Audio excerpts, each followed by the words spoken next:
Hi guys, Modern Day Rob coming to you today. We're going to do a how-to video on how to install fuel lines on problematic Chevy Cobalt, Chevy HHR, and Saturn Ions. We probably have like one of these a week in our shop, Mike. Yep. We're going to run through the video here, show you the key factors. You're not going to see the full process. We're not going to totally bore you. But we're going to be installing our quick fix fuel lines today. There's a link down below and where you can get these on our website, because yes, I am promoting our product. So we'll get the car pulled in the bay here, get under the hood. Mike will be doing most of the grunt work. You'll hear me narrating.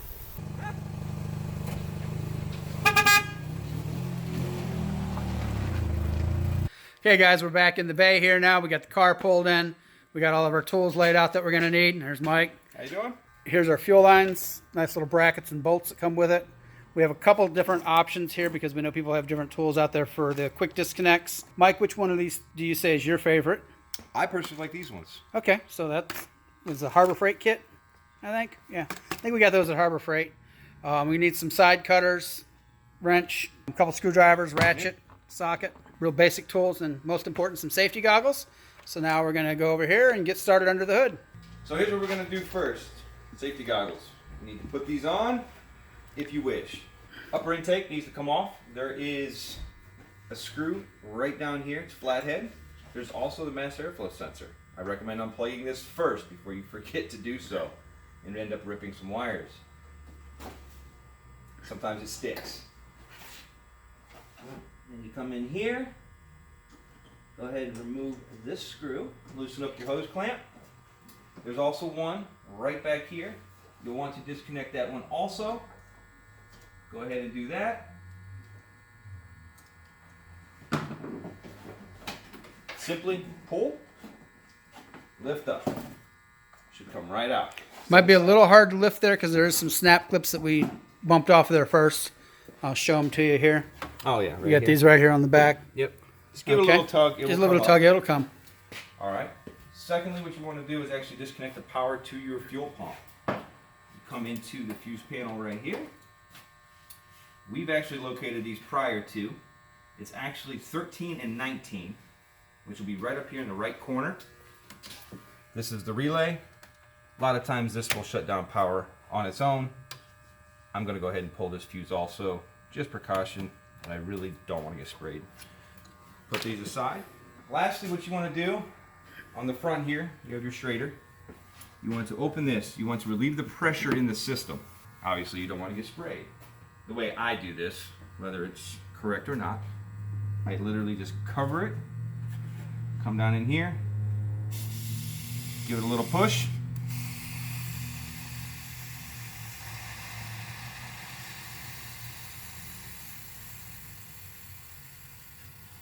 Once the pressure is relieved, you are good to go to remove your lines. Okay, and from there, Mike, are we going to go ahead and lift the car? What are we going to do next? Is there going to be something you want to disconnect up here before we lift it? Yeah, I'm going to disconnect this line up here. Okay. I have a lot of fucking pressure in this thing. Hold on, let me finish disconnecting the pressure. Alright. Always make sure you're well vented as well. You can see our back doors open, so. Okay, back to the fuel line at hand here. There is a clip right on top of the feed side of your fuel rail. You want to literally just pull this down. This will come right out. Set aside. You will have to reuse that most likely. And then the clip, I personally like these ones. So I didn't have the right size in the kit that I actually enjoyed because somebody lost it. Anyhow, on the second kit, it is a 3/8. It does fit. You'll come right in here, wrap it around. You should be able to get these at any hardware store or auto parts store. This should just slide right up and in. Push down and pull up. Nice and easy. Now that that line's off, go ahead and put that back on there. This is the second line that's going to come off right here. It's got a quick release tab. You push up and pull back. Okay. Comes right off. And should we disconnect it there off of the clip for the rail too? Clip for the rail. It's a quick release, just lift. You see I just did it with my finger. You can use a flathead if you wish. And it is pretty much ready to go. There is another clip back there, which I will have to use a screwdriver to get off there. And then there's one down at the bottom, which when we lift the car, we'll get down underneath and you'll be able to see that one a little better. Okay, now we're going to go ahead and disconnect the line here on the back of the firewall. It's the same type clip. Pops with your finger. Lift, push, and it's out. These two will be pulled off from underneath. From underneath, okay. So we're going to go ahead at this point and lift the car up on the lift. All right, so we're under the car. These are the style clamps that they have used on these cars. They can be a pain, so just prepare yourself for it. But what you want to do, the brake lines, you want to pop loose, and there is inside here, which I'm going to get from this side so you can see what I'm doing here. Put your screwdriver in, give it a little push, and it opens up. There is one up in here. It's kind of tight in there for the video recording purposes. I'm going to go ahead and release this one here shortly. But as you come back, I recommend just go ahead and cutting these lines out. Obviously not your brake lines. The two thicker lines are your fuel and your return. Go ahead and cut them out with your side cuts. Get it out of your way. And it's going to be a whole lot easier to manage, especially when we get back into here. It does come up and maneuver over. You got your charcoal canister here, and your main feed is actually tucked up right here. So you want to not have a bunch of line, I guess, hanging here as you're trying to get this released. So go ahead and do that. Okay guys, we're still working on this HHR here. Just came up with a quick note here when we're looking at releasing the line on the back. This is your plastic line that goes to the tank. There's a quick release on it. You'll want to roll it so you can get to it. Your old line is going to be kind of crusty and hard to get it off of, but you want to be real careful to get that off smoothly and not break this line because it does go to your tank. We're still fighting with this quick disconnect here. We're going to go up in here and we're going to cut the metal line back here far enough away. So we're going to cut the metal line back up in here. Pull this down and get it off to make it even easier for us.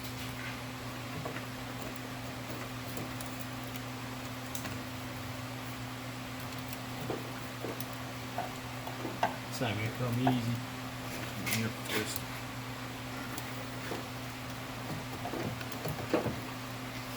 You know, you'd think as rusty as it is, it'd pop right off of there. I'm gonna break that plastic one.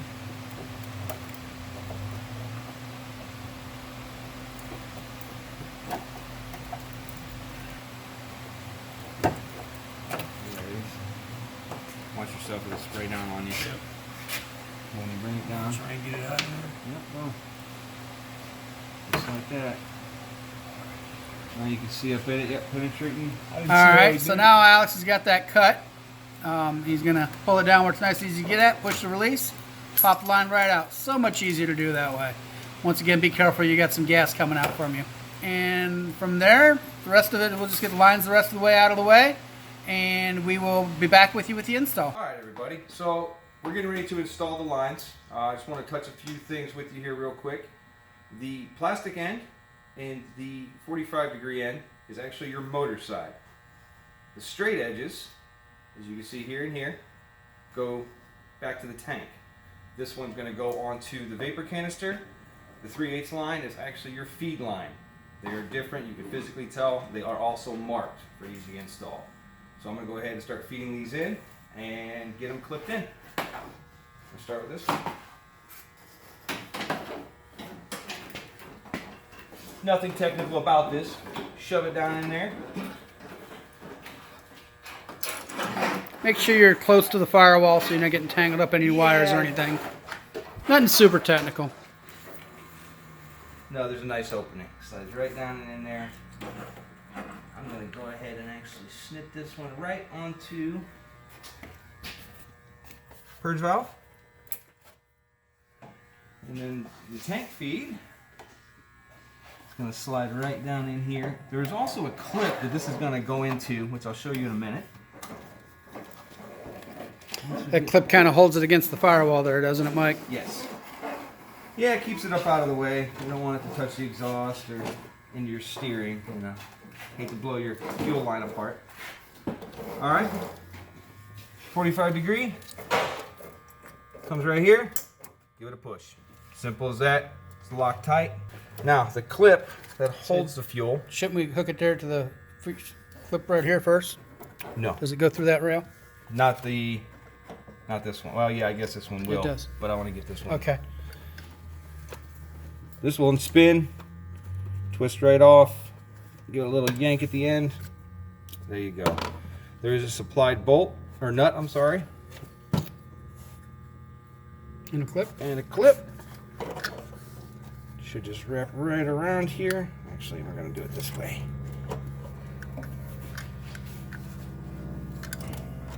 Sorry, upside down here. Here we go.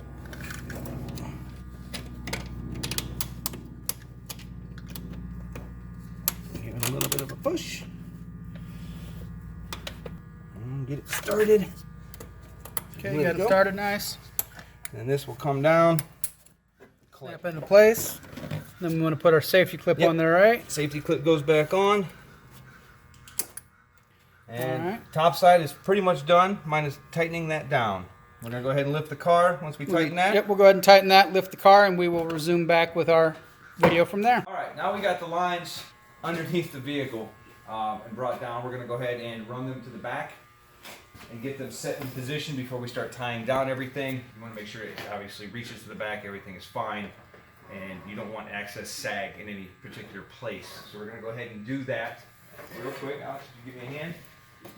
I do want to show you right here. Emergency brake cable comes down. You do want to feed it. You want to feed it up and over the e-brake cable.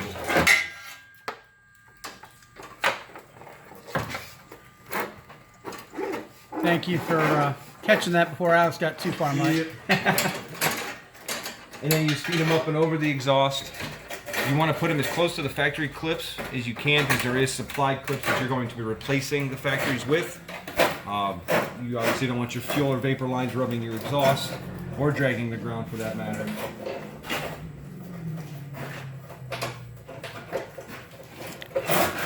Nice little tub.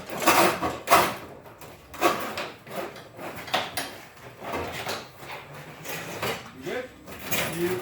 That is. And the fact that these lines do run right by the exhaust is kind of why I like that they're stainless steel and not nylon like some guys run. Yeah. Oh yeah. Okay.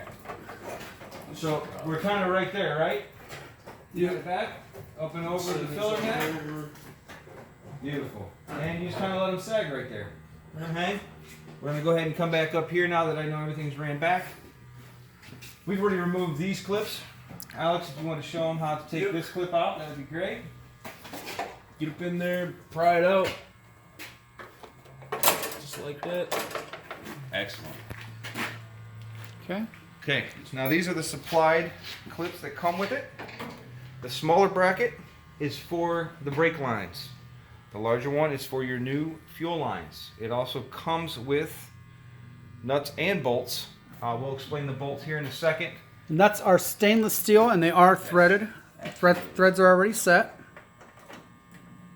Do that. Go ahead and wrap here.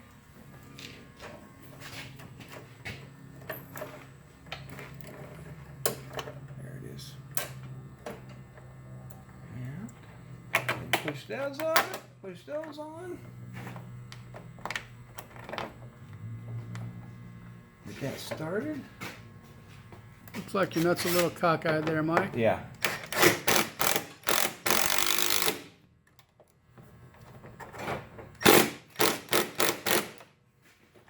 Alright, that looks like a much better deal than zip tie. Oh yeah. Oh yes. Alright, so now a little explanation here. These kits do come with a bolt and nut as well. You'll notice the end of these studs, I don't know if you can really see it real well on camera, but the end of the studs have a reverse Torx bit, so you can take a reverse Torx socket if this is stripped out, unthread the stud, and then put the bolt that's supplied back in its spot. So we got you covered, you know. We know you're already dealing with rusty fuel lines. We got you covered either way it goes. So now we're going to go ahead and get our line secured up the rest of the way back through here. Just kind of following it by the factory set. And then we're going to come around to, then we'll come back on once we get all that secured. and show you what we need to do to connect the back end, but this job is about 10 minutes from being done. All right, guys, it's been literally about 5 minutes here. We went ahead and put on the rest of our brackets here coming back. Lines over the e-brake cable once again. Then we run them up and over. It's kind of hard to see, but up over the exhaust. Then we come back around here. And then Mike's going to go ahead and plug and play the lines the rest of the way in place. Okay. So your fuel line, nice and tight right up in here. Go ahead and just give it a push. Pull on it once again to make sure it's nice and secure. Yep. Vapor line. We like to feed it right up and over this because it puts it in direct line. Neck, yep. And then you just give it a little. Once again, snapped on nice and tight. Everything's nice and up, out of the way. All right. And from there, we're going to go back up to the top of the engine and button up the top up there and give her a start, and we'll be pulling her out of the bay here in a few minutes. All right. So we got all the fuel lines attached. Everything's mounted. Drop the car. We're going to go ahead and put the intake back on it. Get all that wired back up and installed. Mike keeps saying intake. I would say more upper plenum. Upper plenum. It's technically the intake, but it's the airbox. Airbox. It's one of them thingamajiggies. But for all you YouTube guys, you know, the YouTube man, they beat you up, Mike. You call it an intake, they'll be going, "You're putting fuel lines on that car when you don't even know what an airbox is." Everybody has their opinion. Don't forget to reinstall your relay and your fuse. You wonder why your car won't start? You screw something up? Yeah, probably because you didn't do this.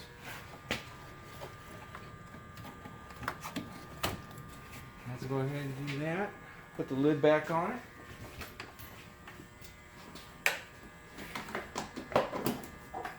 Is it on? That's on. I didn't even snap. Bit tight.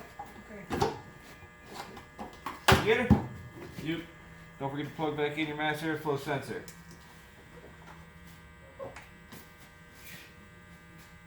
Nice and tight. Excellent. You got it back in there. Screwdriver.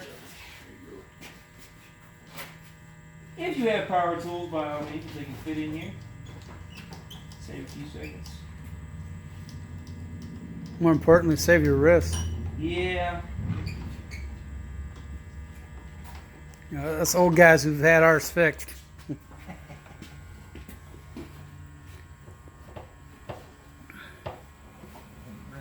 Asked my doctor when he did that, I said, you know, do I have to worry about damaging these again? He said, yeah, you might come back in another 40 years. He goes, but, you know, we'll see how much you care about it then. All right, so that's on, that's on. Everything's tight. All right, we'll go ahead and close the hood. Now we're back in the car. You want to go ahead and prime the system. Key on, engine off. I would do this a few times. Make sure the fuel is to the motor. Once that is done, start. Everything's working. I would check back over everything, make sure connections are tight, and you're good to go. So, thank you. All right, guys, there's another one done at modern day. Thank you, and if you have any questions, feel free to give us a call.